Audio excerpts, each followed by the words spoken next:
उसे जब पता चला कि पिता के निर्मला से शारीरिक संबंध है तो अंतरा को उनसे नफरत हो गई।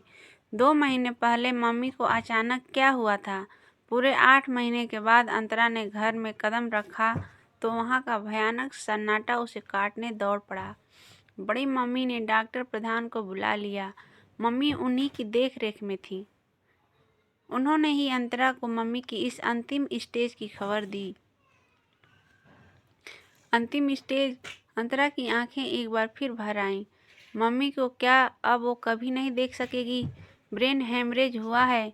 सिसकी उसके कंठ में ही घुट कर रह गई। मेडिकल स्टूडेंट होने के बाद भी अंतरा के मन में किसी कोने में मम्मी के चले जाने का भयानक डर बैठ गया। कितने वर्षों से वो और मम्मी नाना के इस घर में रह रहे हैं। जब से अंतरा मेडिकल पढ़ने बाहर गई है, बड़ी मौसी लगातार मम्मी के साथ रहती हैं।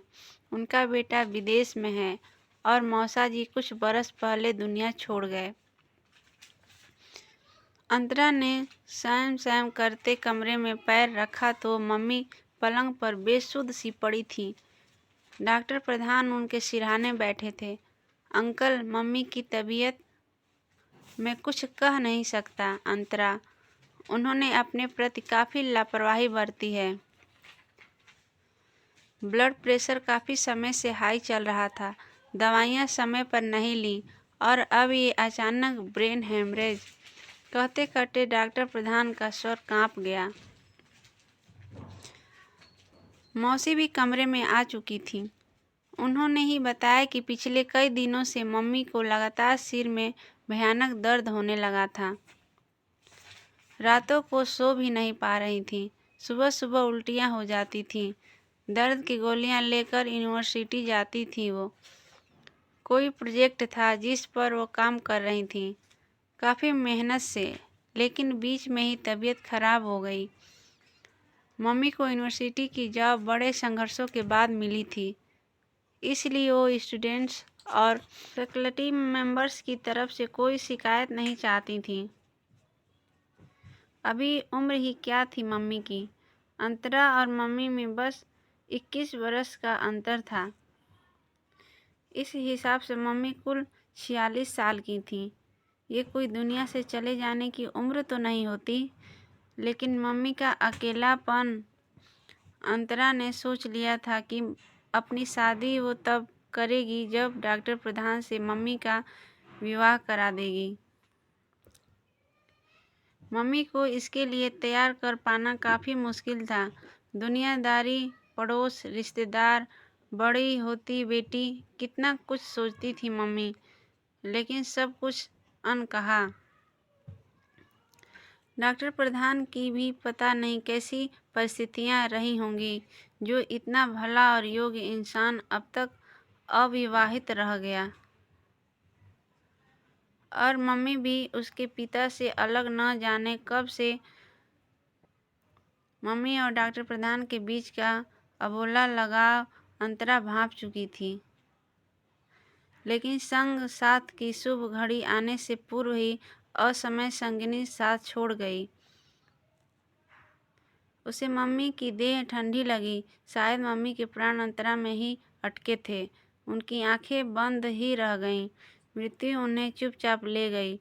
अंतरा ने उनका माथा चूमा, आंखें चूमी। उनके अंधरों पर जैसे सफ़ेद प्यास जमी हुई थी। आंखों के कोरों से बहे हुए आंसू अभी भी कनपटियों तक सूखे हुए थे। 8 महीने पहले जब वो घर से गई थी, तब उसे यही लगा था कि वो और मम्मी बस कुछ समय के लिए बिछड़ रहे हैं, जैसे 27 मई की रात को दिल्ली एयरपोर्ट पर वो अंतिम बार बिछड़ी थी। अंतरा चुपचाप वहीं सोफे पर लेट गई। मन भटक कर पीछे लौट रहा था। 13 बरस की अंतरा को मम्मी का विद्रोह आज भी याद है और दादी का खुर्राट स्वर। वो मर्द ही क्या जो एक ही घूंटे से बंधा रहे। तेरा हक तुझे मिलेगा, लेकिन मेरे बेटे के शौक चाव में दखल न दे। क्या थे वो शौक चाव? अंतरा के होठ व्यंग्य से टेढ़े हो गए। अंतरा को याद है, निर्मला आई थी दादी के गांव से, शायद 19 या 20 बरस की, लंबी, इकहरी गहरी सांवली। उन दिनों मम्मी की तबीयत गिरी गिरी रहती थी। घर संभालने आई थी निर्मला। अंतरा के साथ साथ उसके पिता को भी संभाल लिया था। तब अंतरा उसी के साथ सोया करती थी। उस रात अचानक उसकी आंख खुली तो देखा निर्मला के खाली बिस्तर पर चांदनी का एक टुकड़ा पड़ा था। काफ़ी देर तक जब वो नहीं आई तो अंतरा दबे पांव उठी। आंगन पार कर दरवाज़ा उड़का था। कैशोर्य की कच्ची उम्र में उसने उत्सुकता से धीरे से दरवाज़ा खोल दिया। चांदनी ने नहाए नर-मादा के जोड़े को देखकर उसका माथा घूम गया। निर्मला और उसके पिता अंतरा का खून जम गया था जैसे। प्रकृति के इस आदिम रहस्य से ये उसका प्रथम परिचय था। उफ, वो लौट आई थी अपने बिस्तर पर शर्म से पानी पानी होकर। अपने पिता के प्रति घोर घृणा उपजी थी उसके मन में। पिता जिसने उसे कभी प्यार नहीं दिया क्योंकि उसे बेटे की चाह थी। उस दिन के बाद निर्मला से एक दूरी बरतने लगी थी वो। फिर कुछ दिन बाद ही घर में विस्फोट हो गया। दादी और मम्मी के बीच खूब बहस हुई। उसी बहस के दौरान अंतरा ने जाना कि उसका पिता औरतें इस तरह बदलता है जैसे लोग कपड़े बदलते हैं। वो एक औरत से संतुष्ट होने वाला इंसान नहीं था। मम्मी फूट फूट कर रो रही थी।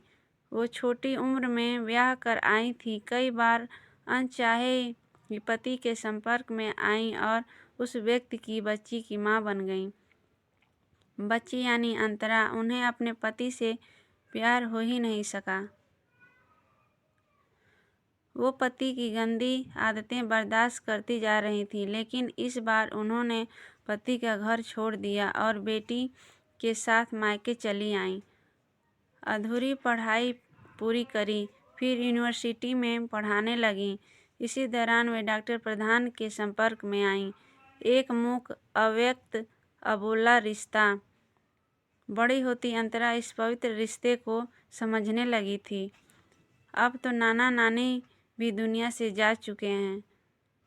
उन दोनों के जाने के बाद उतने बड़े घर में मम्मी के लिए काली अंधेरी रातें, लंबी सैम सैम करती दोपहरिया और निपटी अकेली सुबहें। लेकिन डॉक्टर प्रधान ने मम्मी को सहारा दिया बिना किसी स्वार्थ के। आज रात के बाद मम्मी कभी नहीं दिखेगी, बस रात भर का साथ है। अंतरा सुबक पड़ी। समाज में मृत्यु भी एक समारोह की तरह होती है। भोर होते ही रिश्तेदार पड़ोसी जुटने लगे। डॉक्टर प्रधान को देखकर लोगों में फुसफुसाहटें होने लगीं।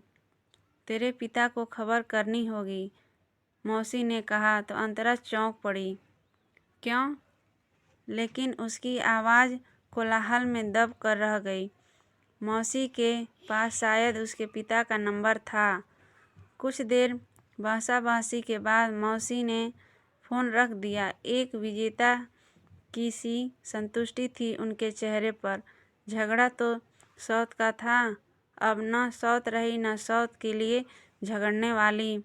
फिर कुछ नियम, धर्म, संस्कार भी तो निभाने होते हैं, मौसी कह रही थीं। कुछ घंटे के बाद ही वो व्यक्ति उस घर में था जहाँ कभी वो बाजे गाजे बारात के साथ आया था। अंतरा बिना किसी भावना के उस व्यक्ति को देखती रही। सती सुहागन गई है मेरी बहन। पति के कंधे पर अंतिम यात्रा के लिए जाना औरत के लिए बड़े भाग्य की बात होती है। मैं तो अभागन रही इस मामले में।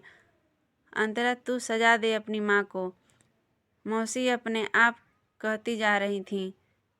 लाल चुनर, माथे पर लाल टीका, सोनी कलाइयों में हाथ भर लाल चूड़ियाँ, अंधेरों की सफ़ेद प्यास पोंछ दी थी अंतरा ने, और आंसुओं के निशान भी।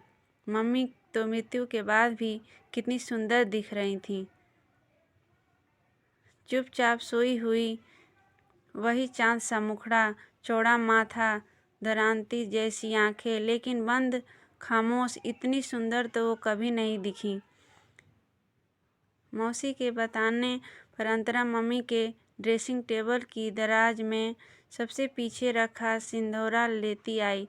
चमकीले लाल रंग का सिंदूरा जो न जाने कब से उपेक्षित पड़ा हुआ था।